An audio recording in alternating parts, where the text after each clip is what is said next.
Loving life and grinding every day. That's the way I play. Never mind what I had to say. Tell them I say.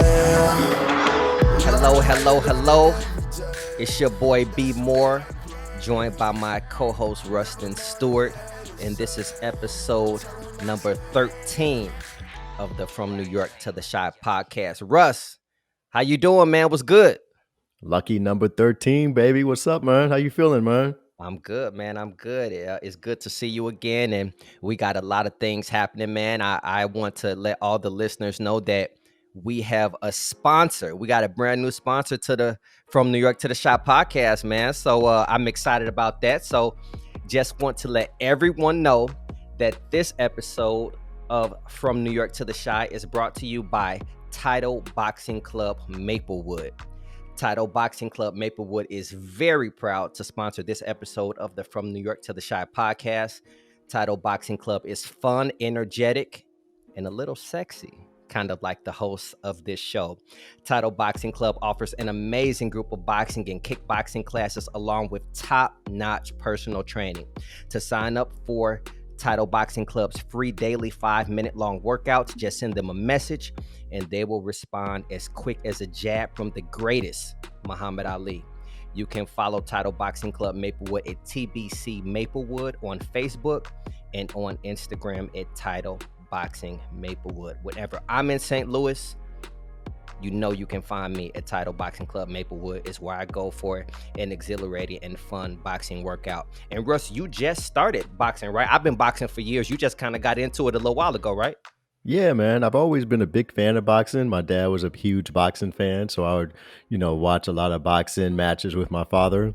But I just picked it up probably like around August. Yeah. And man, I love it, man. It's so technical, man. Like, it's funny to kind of look back, and I know that I have a lot to learn still.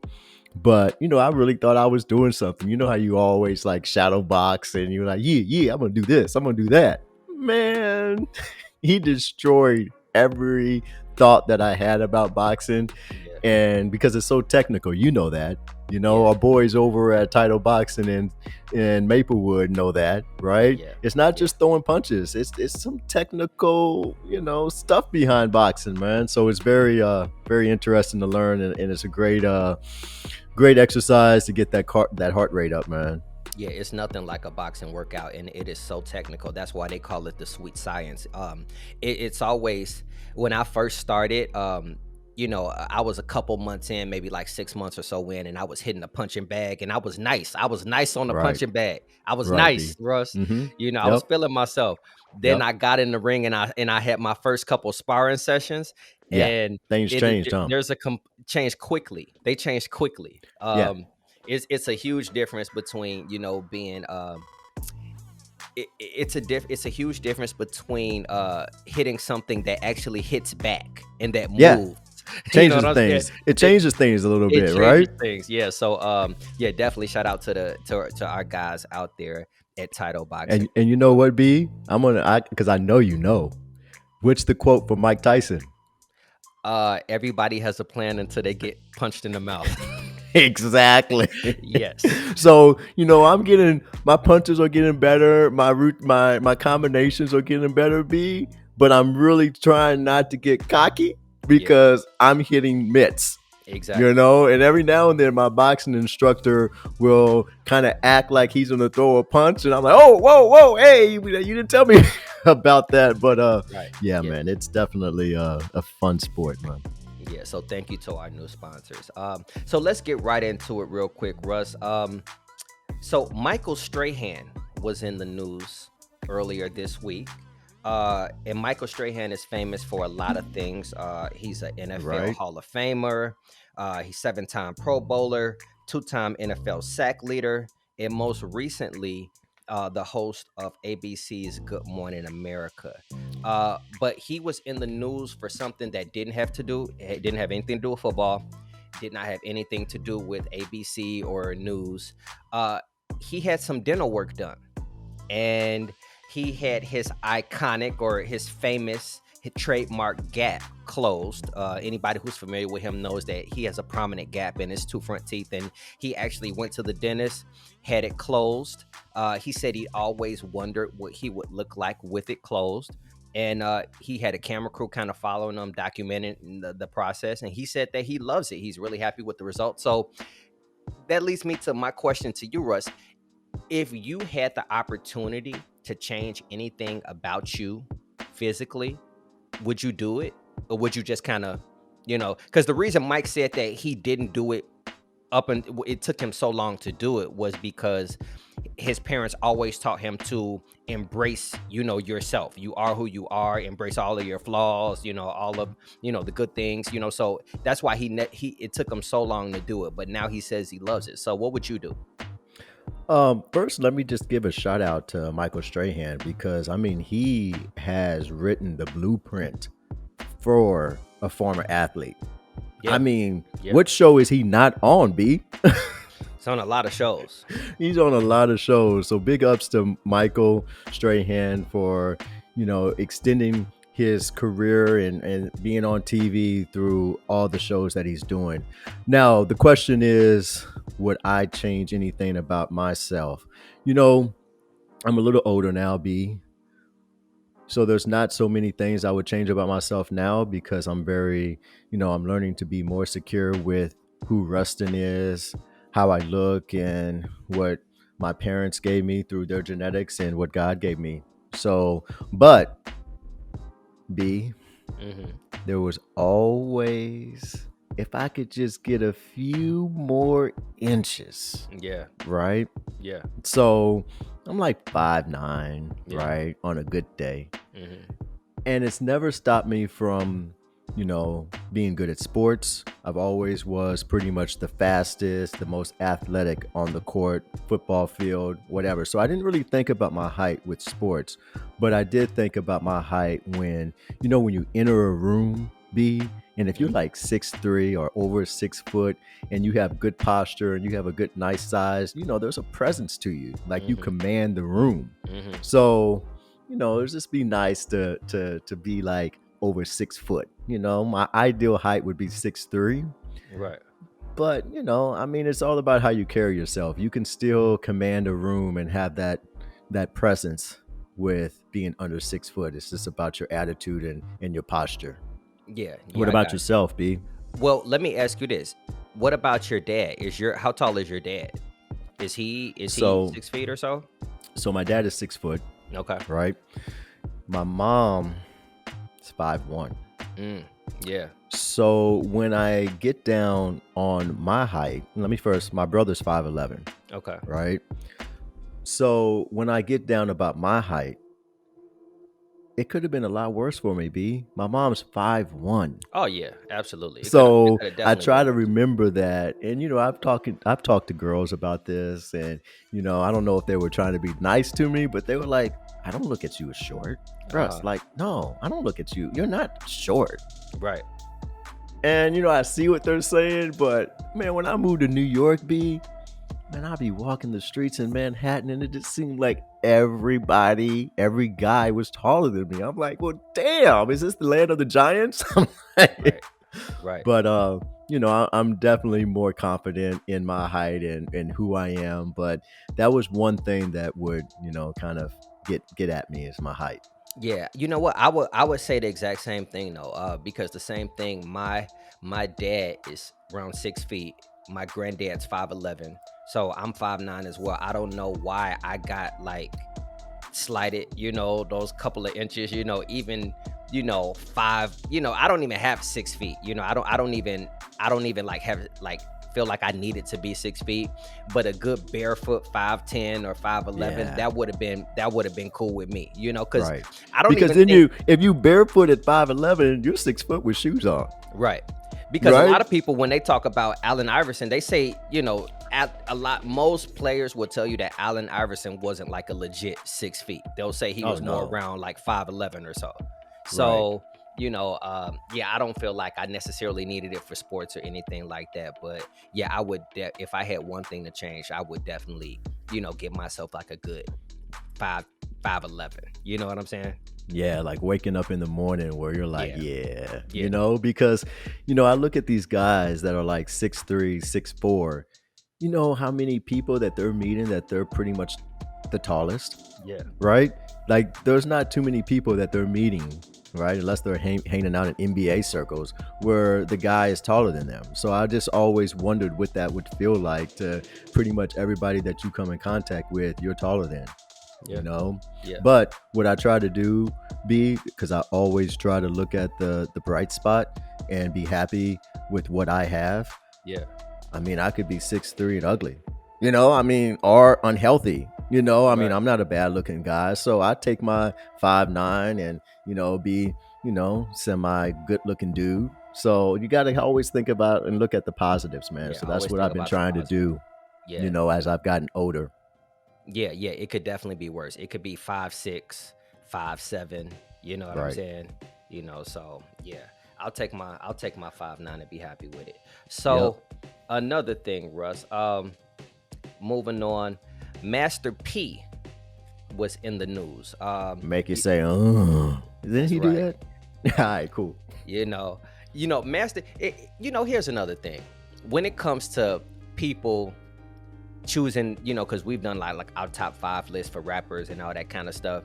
Right. And I'm gonna stop judging people for their top 5s, especially like the younger people, the younger generation, because music is like an experience. You know what I'm saying? Like, I don't think Exactly. there's anyone in their right mind who would like say Master P was like a great rapper, but Right. he literally was one of the soundtracks to our college history. You know what I'm saying? There wasn't Definitely. a party when we were in college that didn't have a dope Master P song. You know what I'm saying? So, Right. It's Right. about your experiences. It's about the experiences that are linked To that to song or that that music and to the person. You know what I'm saying? Where were you? Like, I still remember hearing Jay-Z's Big Pimpin' when I was on spring break. You know what I'm saying? Like, it's those experiences that go with it. So when people are really harsh about people's favorite rappers and top 5s, somebody who was born in the 70s, they're gonna love Rakim and because they were that age. You know what I'm saying? So Right. but yeah, that's a quick aside. But yeah, Master P. And to give credit to Master P, I mean, he created a whole different genre of rap, Yeah, you coming never out of heard New anything like it Orleans before. that you never heard anything. And I think that's why it was so catchy, because I mean, I don't know about you, but I go back and listen to some of like Silk the Shocker, Master P, Juvenile, all of them, and I'm like, oh man, this was not good. But Yeah, at the time, especially Silk the that Shocker, shit because was fire. Yeah, Silk the I Shocker. never got with Silk the Shocker because he was rhyming off beat, and I don't know if he was rhyming off beat on purpose, but I feel Right. like somebody would have tapped him on his shoulder and be like, "Bro, you're Just off stop. beat." Like, that actually takes talent to rhyme off beat because it's difficult to do. Right. If you have rhythm purposely rhyming off beat, that's not the easiest thing. But like I said, Master P, music mogul, rapper, actor, entrepreneur, and former time. NBA basketball player. He was in the news, but not because of anything he did, but because of his son. His son, 6'3" senior guard Hersey Miller. My ideal height. What'd you say? My ideal height, 6'3". Your ideal height, exactly. Hersey Miller, and he's putting it to good use because he announced his decision to play basketball next year at Tennessee State, which is a historically black college. He declined offers from notable Division I schools such as Vanderbilt, Louisiana State, UCLA, and several others. So this is part of a resurgence, because we've had a lot, well, not a lot, but we've definitely had some 5-star basketball recruits who have decided to go and to bypass the, more, the traditional, Michigan, UCLA, more of the prominent basketball schools to go to Tennessee State or Jackson State and things like that. We even saw Deion Sanders, he just went down to be a coach at Jackson State University. So there's like a resurgence, so to speak, when it comes to historically Black colleges and really trying to get those colleges back to prominence when it comes to athletics. So the reason I want to talk about this is because we actually, all of me, you, all of our boys, we actually have like a listserv, to where we, where we have text threads and we kind of go back and forth. And we were actually just talking this week about historically Black colleges. And I want to say this.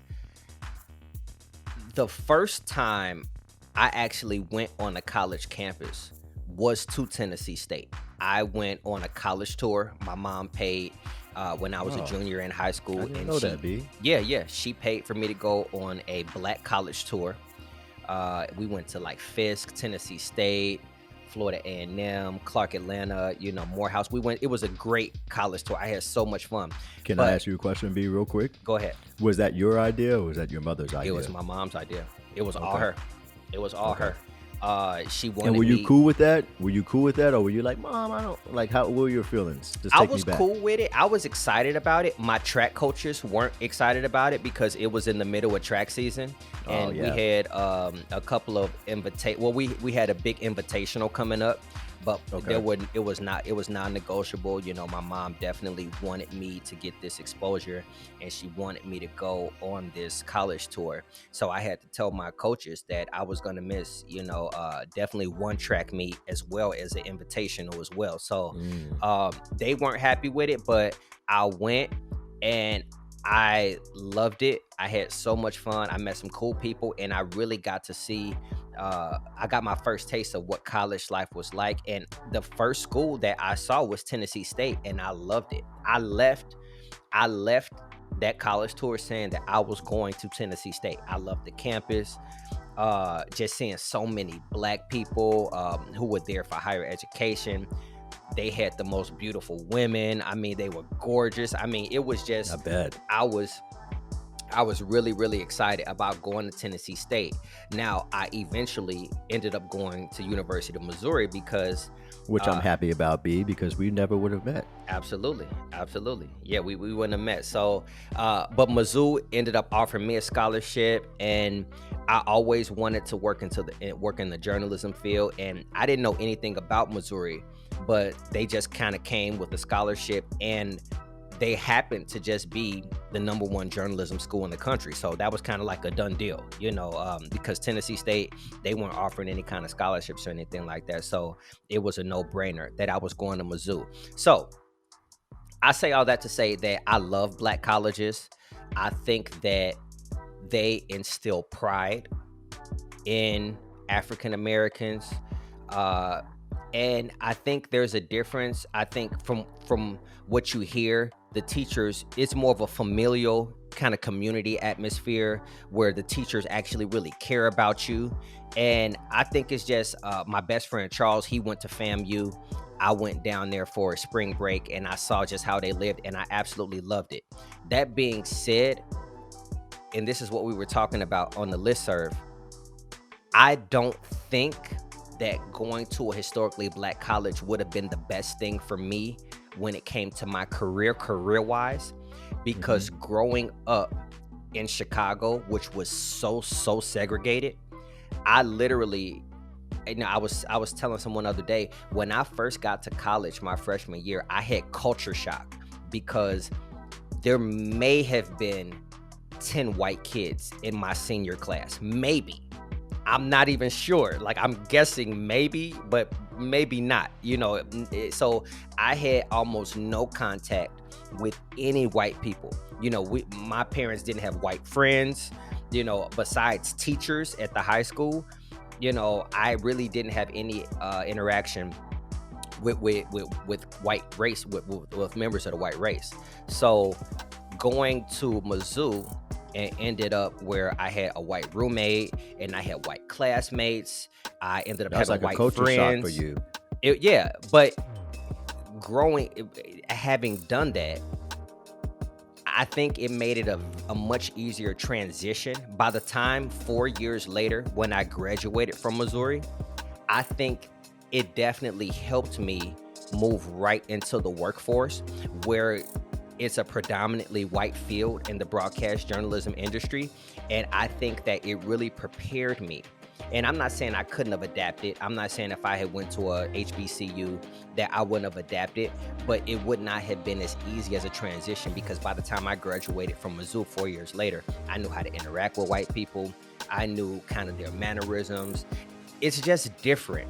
And I was more accustomed to that, and I had learned how to interact better. So I don't think that, I'm not sure if going to a HBCU would have been the best idea for me, and I'm glad I did go to Mizzou. But what are your thoughts on HBCUs? Because I'm all for it in terms of like sports, because black athletes were amazing athletes, and I don't think it's good that our historically black colleges are like the second tier when it comes to sports, when we have so much black talent. But just academically and socially, I feel like sometimes it's better to go where it's mixed, because the real world is mixed. You know what I'm saying? Yeah. I feel pretty much the same as you, B. And I want to let everybody know we are no means bashing HBCUs. No, not at all. Not at all. They're important, and universities. It's just that we're talking about what we feel is best for us and our development. Okay, so when I'm pretty much opposite of you, B. I grew up where my family was usually the first black family entering a neighborhood, right? So elementary school, there was only 2 or 3 other black students in my elementary school. As I get older and kind of climbed up, in schooling and got to junior high, more blacks, came in, because now it's covered more districtly, right? So it's there's a more pot to pick from. I mean, as you know what I'm saying, right? So more blacks started to move into the neighborhood. And then we got to high school, and high school was probably like maybe 60-40, 40% being black. Or black? No, 60% being white, and then like 40% being black, right? Okay. So I was always having to interact with white people. I had white friends at school, but I never took my white friends outside of where I knew them, because I was so afraid that once they got comfortable, that they would say something like racist or say something that made me feel uncomfortable, right? Mm-hmm. So I always kept kind of white people in their spots. I had white friends, I just didn't hang with them outside of school. Right. Now the thing with the HBCUs, now let's just go from a perspective if I was a big time basketball recruit, right? Because you touched upon that, and Master P's son is a big time basketball recruit. So my whole idea on how to make it to the NBA is to go to a major basketball program, the North Carolinas, the Dukes, the Michigans. So big ups for Master P's son by trying to change the narrative by going to an HBCU, because real talk be, if all the top recruits who are usually black went to HBCUs, they could definitely flip it. So now they're getting TV coverage, right? Now they're getting all this attention because they have to follow this big time recruit to this HBCU. But one player is not going to do that. Right, but don't you think it takes one player to kind of start that trend, though? It does take one player to start that trend, and I feel like there have been players, don't ask me who, but that have gone to these HBCUs and didn't really change. I mean, I don't know anything about Master P's son and how good he is, but is he like a big time top recruit, or is it just because he's Master P's son? I don't know what level he is in terms of 5-star, because the way they do it is by stars. You can be a 5-star, 4-star, 3-star. I would have to look that up. He's supposed to be pretty good, and he definitely comes from good pedigree, because Master P was definitely a good basketball player as well. And he's gonna have the best coaching. Yeah, even his son Romeo, played in what was that? USC. USC. Yeah, I think he played at USC. Now what? I just thought about it. we say one person has to start it. It doesn't even have to be one. What if, just like, remember in the 90s with the Fab Five with Michigan? What if Right. five? What Yeah. if five Yeah. top 5-star recruits decided to go to a HBCU and make a run and make a title run at the NCAA? They could do it that way, because imagine. You know what though? I think though that they would have to be on a level of like a LeBron James or a Kobe. They would have to be on that level, like at least 4 of the 5 to get that attention, because there's a lot of big time basketball recruits that go to these colleges and you don't even hear about them. You see what I'm saying? It would have to be so big, like a LeBron. LeBron was on the cover of Sports Illustrated at 17. Now, if there were like 3 players like that have gotten together and said, let's go to this HBCU, then that would definitely change the TV coverage. I want to touch up on what you said about the real world too. I feel going to a all-black college, an HCBU, right? HBCU, yeah. HBCU, thank you. It's not the real world, like you were saying earlier.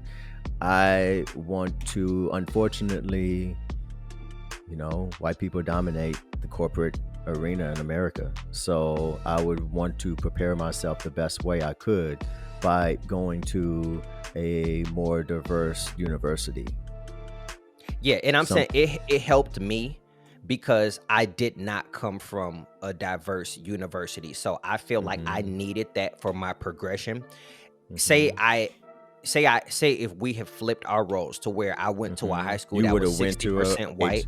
HBCU. If I had went to a school that was 60% white, 40% black, and I had that mix, then I definitely wouldn't have seen a problem with going to a HBCU, because I already have had that interaction. I had zero interaction. And the reason why was because our school was broken up into districts, and in our district, we had 4 schools.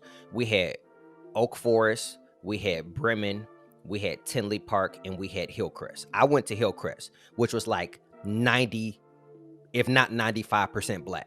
Okay. Oak Forest was the complete opposite. It was like, that's where all the white kids went. Tinley Park, same thing. All the white kids went there.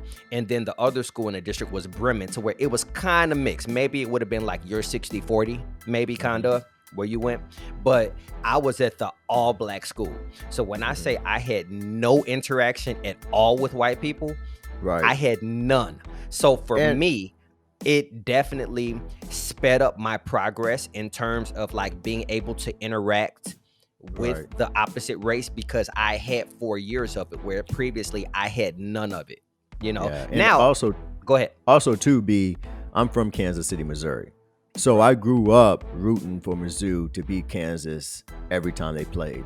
So I was a huge basketball fan, and of course I'm rooting for University of Missouri. So, after I did my community college stint, it was University of Missouri. So I didn't even think about an HBCU. Yeah. I was all the way Mizzou.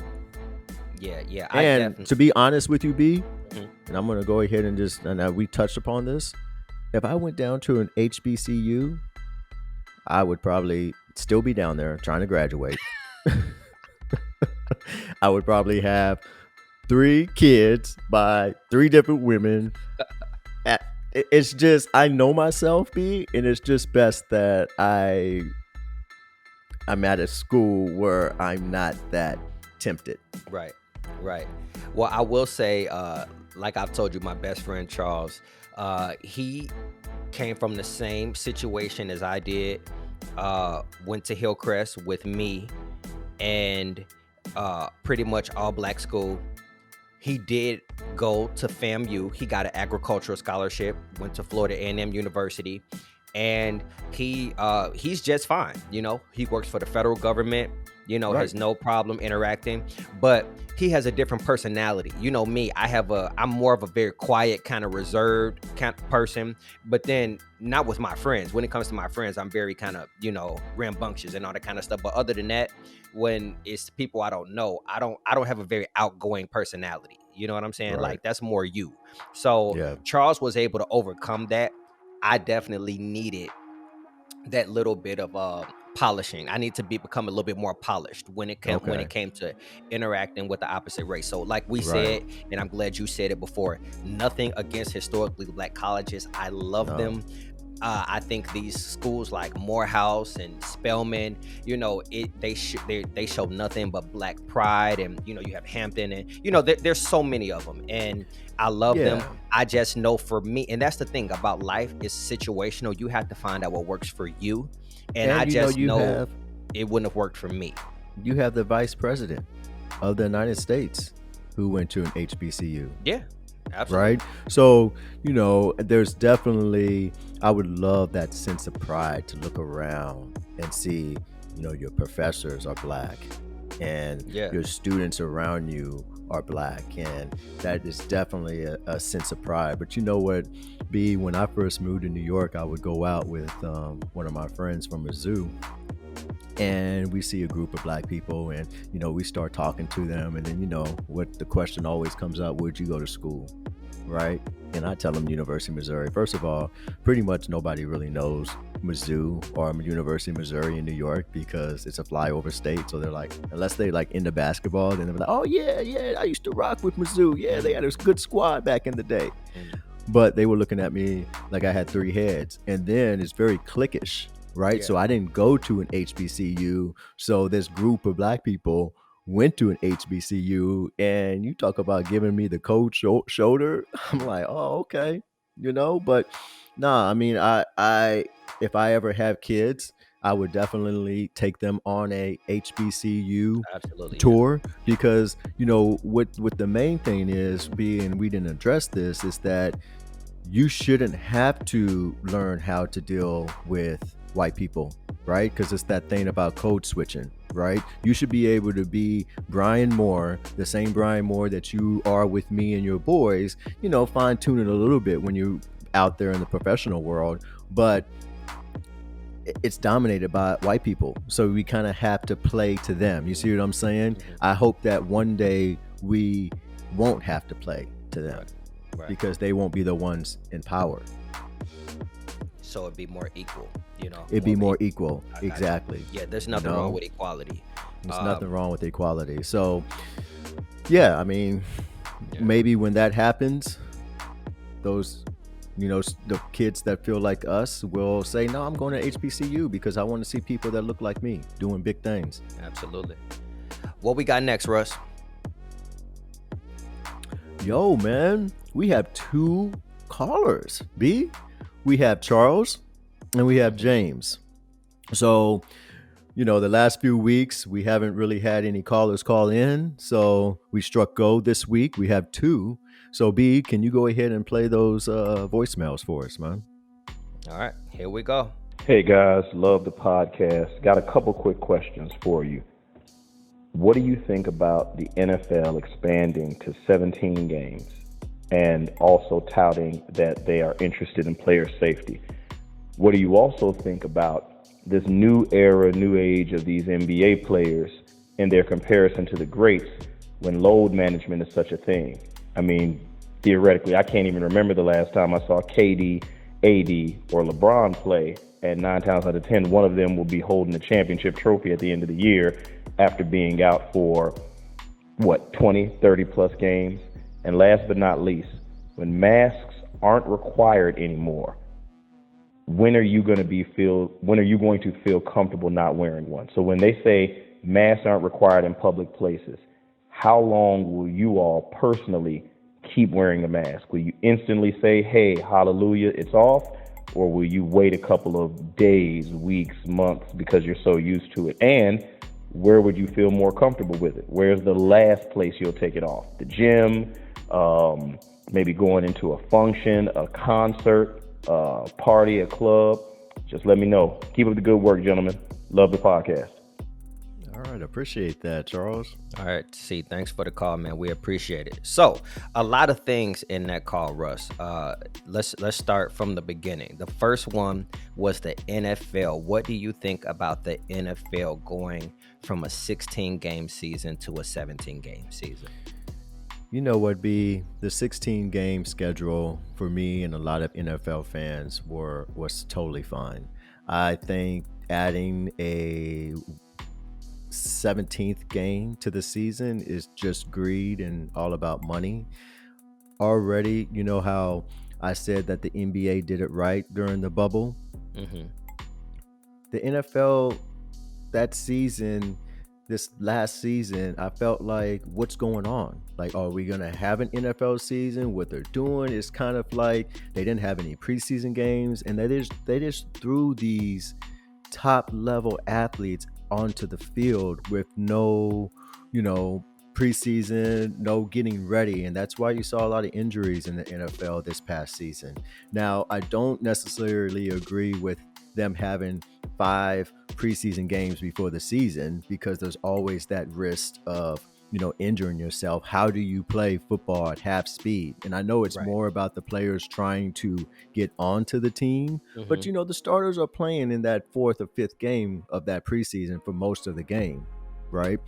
So I think that they really need to put in some new protocols for these players to protect them, because 16 games, that's a long season. Yeah, it's only 16 games, but you got to think, if you're playing Sunday, Monday, Thursday, and then towards the end of the season, you're playing on Saturday. So there's been times where a team has played Sunday and they're playing again on Thursday. Right. That happens a couple of times. Yeah.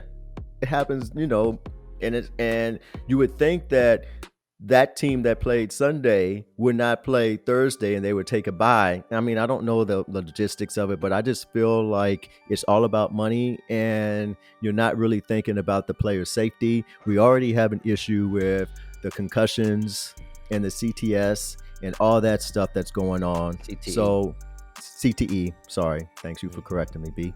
CTE and all these issues. So I think it's really greed and all about money for that 17th game. What do you think? Yeah, I definitely think that it's greedy. I think it's all about money. It's a money grab. But more than that, I feel like what you're basically saying is that you don't care about the records anymore. All of these records are based on 16 games, So being 1,000-yard rusher used to be like a badge of honor, but that doesn't really mean anything anymore if you're playing if you have a whole nother game to get it. True. You throw for a certain amount of, a 100 catch season would be like a milestone for a wide receiver.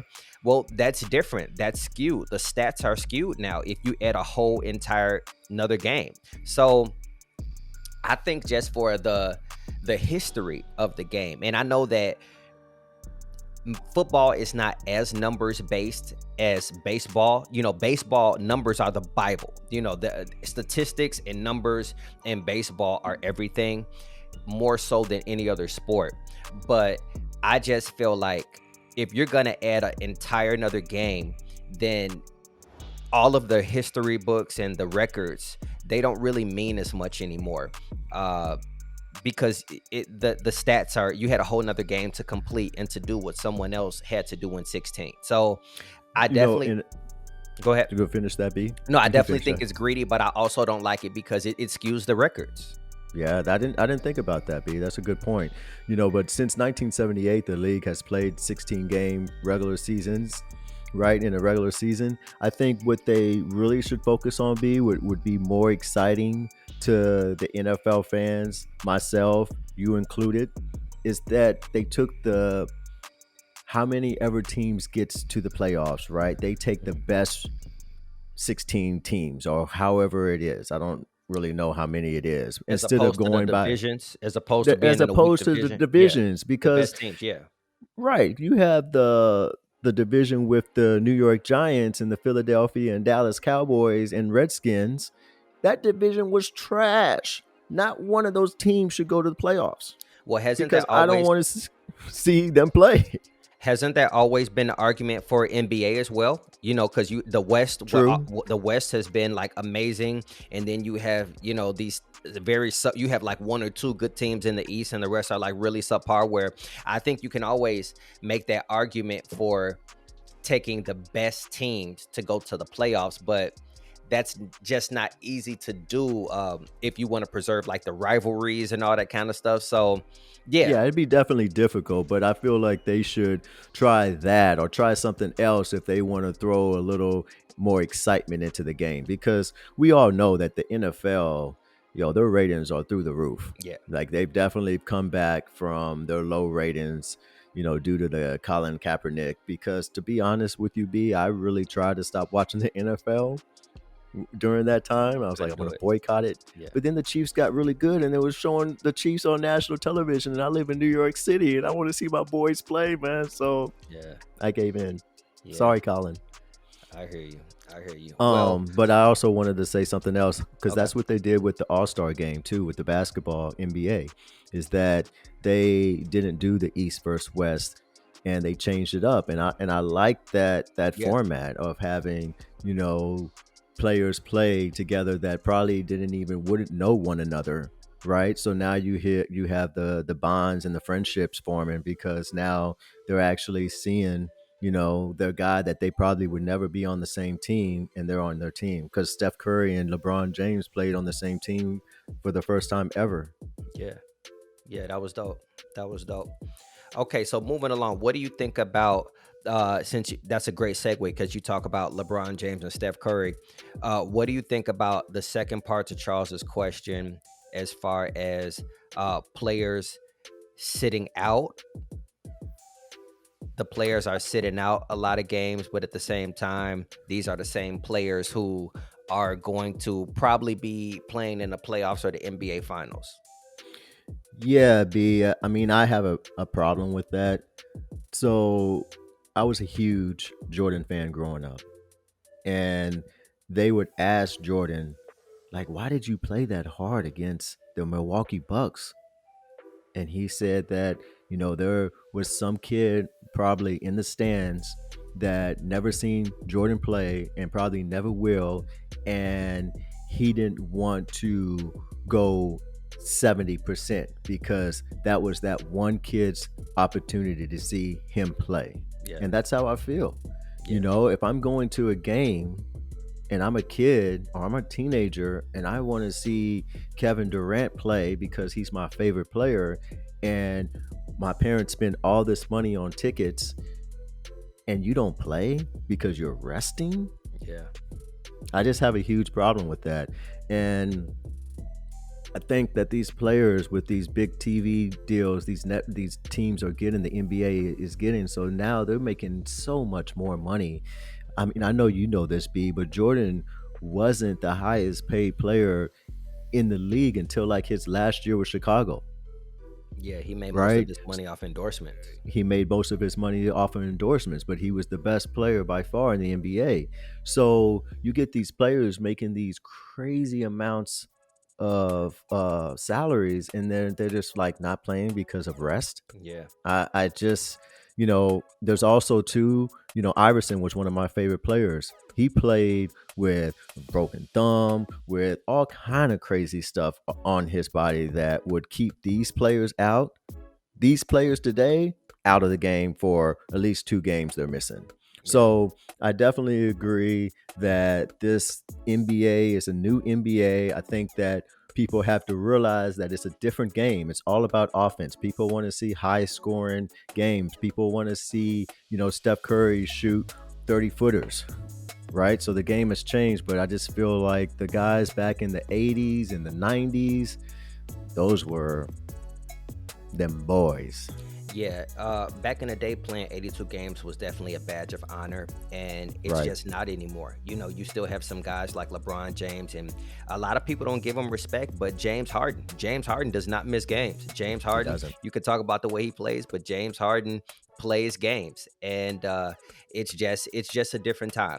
Everything And changes, and it's just not looked at playing all of the games and playing every night and playing if you're able to play, even though the salaries have gone up and the exposure has gone up. Playing every single game is just not looked at, and it's just not held in as high regard as it used to be. and B, I'm gonna go ahead and be honest with you. An NBA game now is a cakewalk compared to the 80s and 90s. Yeah, A flagrant foul today in the NBA would be a common foul back in the 80s and 90s, but they're still playing every game. These players nowadays, their skill set and athleticism is off the charts. So they're not playing as hard as the guys in the 80s and 90s because they didn't have that skill set.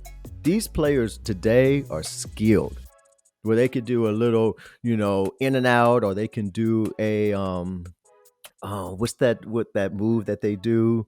The Euro step. The Euro step, yeah. Yeah, they got all these fancy moves where they're, out there like showing and doing it. Much respect for them learning that skill and them taking the bar up so much higher. But the guys back in the NBA in the 80s and 90s and 70s, they were working for that paycheck. They were. All right, moving on. Lastly, COVID. Where is the last place? What was the question? Where's the last? First of all, when will you be comfortable taking the mask off? And where's the last place that you will go? I think that's what he said. Where's the last place that you would take it off? I'll start.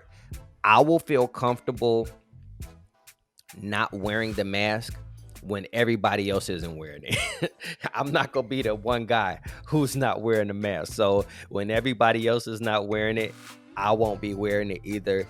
And I think the last place I would feel comfortable taking it off would be something like an NBA game or a huge sporting event or a concert where there are literally thousands of people in one area, 60,000 people in one confined area. That's the last place I will take that mask off when it's time. So that's a very short and to the point answer from me. I will feel comfortable taking it off when everybody else takes it off. And that's a good point that you made, B, because I'm going to make this even shorter than your answer. I wore my mask a lot of times, especially on the streets, just because I didn't want somebody coming up to me and saying, "Where's your mask? Where's your mask?" Because then I would have to check you. So to avoid conflict, I wore my mask. Did I want to wear my mask? Hell no. So to answer Charles's question, as soon as they say you don't have to wear a mask, I'm taking the mask off. I'm throwing all of them away, and I don't want to see a mask on my face forever, unless I'm in a hospital visiting somebody. Right. I'm just tired of the mask. I'm still gonna wear them out of respect for other people, but as soon as they say you don't have to wear a mask anymore, I'm taking it off and burning them. So, and then with the last comment, I can be at a sporting event and without a mask and feel comfortable. Okay, yeah. Moving on, we have our second call. What's up, Brian? Was listening to the podcast and you guys came up with your top 5 black movies of all time. By the way, this is James listening in from Chicago. So I love what you guys are doing with the podcast. I definitely listen every week. But let me just give you my take on the top 5. In no particular order: Glory, Boys in the Hood, Friday, Malcolm X, and I debated between Do the Right Thing and The Color Purple. I'm going to go with The Color Purple over Do the Right Thing. I also went kind of back and thought about those black exploitation movies. So I think The Mac is probably one of the best ones ever made. We can go back to Truck Turner and Coffee and Dolomite and all of those. P.D. Wheatstraw and The Devil's Son-in-Law. But The Mac is arguably the best one of the black exploitation movies. So I have that one up there as arguably one of the top 5 of all time. But I'm going to stick with it: Glory, Boys in the Hood, Friday, The Color Purple, Malcolm X. Okay? Love what you guys are doing. Keep up the great work on the podcast. All right. Thank you, James. I appreciate that. A pretty solid list, but B, was Glory considered a black movie? Would we consider that a black movie? I mean, I know it's... I'm going to go ahead and say yes, because even though Matthew Broderick, who famous from Ferris Bueller's Day Off, one of my favorite movies. Awesome movie. If you haven't seen it, you have to go and see Ferris Bueller's Day Off right now. Classic film.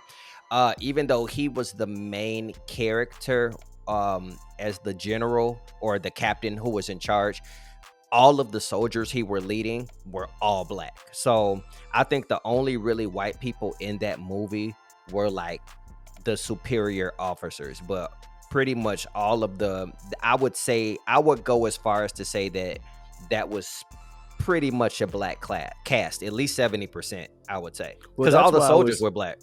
right. That's why I was saying that the Remember the Titans was a black movie because But that wasn't a mixed. That was a mixed team, though. The whole team wasn't black. but the star players, I know the star players though were All black. the I mean, soldiers were black in Glory. oh, All okay. the soldiers, because right. it was a black regiment. Okay. All right. So, all right. I will say this about James's list. I loved his list, except for The Color Purple. I will be honest. I still, to this day, I'm 40 years old. I have never seen The Color Purple. It is. I don't really like sad movies. I don't like movies that are really, really heavy. And The Color Purple had a lot to do with domestic, violence and abuse, and it was just one of those. I don't like slave. Not that was a slave movie, but that time period where I just don't like those type of movies. They're just kind of heavy for me. Mhm. And I have not. I've seen bits and pieces of The Color Purple, but still have not seen the whole thing. And I probably never I'm will. the same. I'm the same way about Glory. So I've seen bits and pieces of Glory, but I haven't seen Glory all the way through. I just know it stars Denzel Washington. Yeah. But I haven't seen the movie all the way through. But I think that was Denzel's first Academy Award for like supporting actor. I think so. Yeah. I think so. But I have seen The Color Purple, and I see what you're saying. Mhm. Back then, I really didn't have a problem with the movie in that time period because I was kind of like, I was young, right? So I thought that was what we had the options to watch. Now, I really don't want to watch that time period because black people are more than just slavery and that time period. So I totally feel you about, I'm kind of over those kind of movies. Yeah, definitely. So, but I love the rest of the movies in James in his list. So, James, thank you so much for calling. We definitely appreciate that call. Love the list. Oh, and I have to touch on the Mac. Love the Mac. Love the Mac. See, he mentioned some movies, B, that I'm gonna have to go back and look. So thank you for that, James, because I haven't heard of these movies that he listed. Yeah, Goldie, Pretty Tony. Eddie Richard Pryor was in that movie. Antonio Fargas, I believe. Great movie. I love the Mac. One of my favorite black exploitation movies. So thank you, James. I'm gonna have to check that out. So much for the call. We definitely appreciate that. So if we want to go ahead. Real quick, B.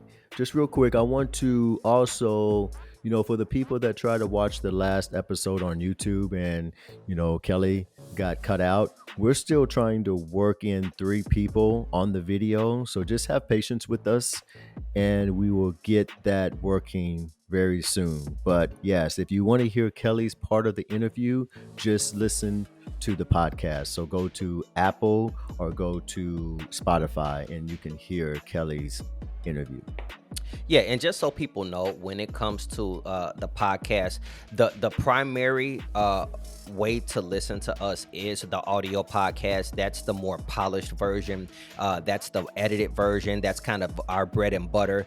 The video version for all of the people who are viewers who watch us on YouTube, this is more so the bonus. This is the behind the scenes. You actually get to see us, but it's not edited. So if we make a mistake, you see the mistake. It's very lightly edited, so it's really real. It's real. It's the reality television version of the podcast. So it's the bonus version. So we definitely appreciate all you guys who not just listen to the audio podcast, but you guys who actually also go to YouTube and watch us as well. And if you are watching us on YouTube, definitely please hit that little subscribe button. Subscribe. We got a few more subscribers to the YouTube station, so definitely subscribe. And also share the video. If you like what you're seeing, definitely share it. Tell a friend to tell a friend. But just so people do know, yeah, we did have some technical issues, but we are trying to work out the kinks, and hopefully we will be able to have that figured out very soon. But Russ, and real quick, because I didn't let the people know, for the people that want to call in and leave us a voicemail so you can hear your voice on From New York to the Chi, it's email from nyc@gmail.com. All right. Again, that's from NYC to TO the Chi @gmail.com. And then you can hear your voice on our podcast. definitely please call in, and you guys really drive the show. We appreciate when you guys call, because it's it's easy for us to think of topics. We can do that all day, but we want to actually talk about things that we know that you guys want to hear. So when we have your phone calls and we hear you guys calling in, we actually know that we're speaking to topics that you guys want to hear. So again, thank you so much for calling. So Russ, we got anything else? Well, this show, we gotta, give a shout out to our sponsor, right? So that's Title Boxing Club, Maplewood, is proud to sponsor this episode of From New York to the Chi. Title Boxing is fun, energetic, and a little sexy, kind of like the host. We offer amazing group boxing, kickboxing classes, along with personal training. To sign up for our free daily 5-minute long workout, message us, and you can follow us at the socials at TBC Maplewood on Facebook and Title Boxing Maplewood on IG. So thank you, Title Boxing. We appreciate you. Thank you, Title Boxing, Maplewood. We definitely appreciate you guys. Thank you for sponsoring this episode From New York to the Chi. So, Russ, I think that's pretty much about it. I don't have anything else. So, just for the people, if you guys want to follow us on Insta, what are you doing? I'm just doing a little bounce, baby. I've been drinking that wine, baby. That wine. That's extremely distracting. And then also, too, I sometimes forget that I'm on video. So now you guys are, how you said it's the behind the scenes? Now you're seeing all my little quirks that I have, man. So. All right. Boy. I stopped. Completely lost my train of thought. If you want to follow me on Instagram, my name is Brian Moore, and I am at BMoore4 Photography. Again, that's BEMOORE, the number 4 Photography. All right, and if you guys want to see more of my little crazy antics, you can follow me at Rustin_Stewart. All right, give me a follow and I give you a follow back. Guys, thank you for tuning in. Thank you for spending some time with us. Me and Brian really appreciate it. And B, I'm going to let you close it out with your saying, baby. As we always say, peace and blessings. I be swerving in the fast lane, going downhill fast like a crash, man. Calling shots like Jordan in his last game. Life is short, we ain't got no time to complain.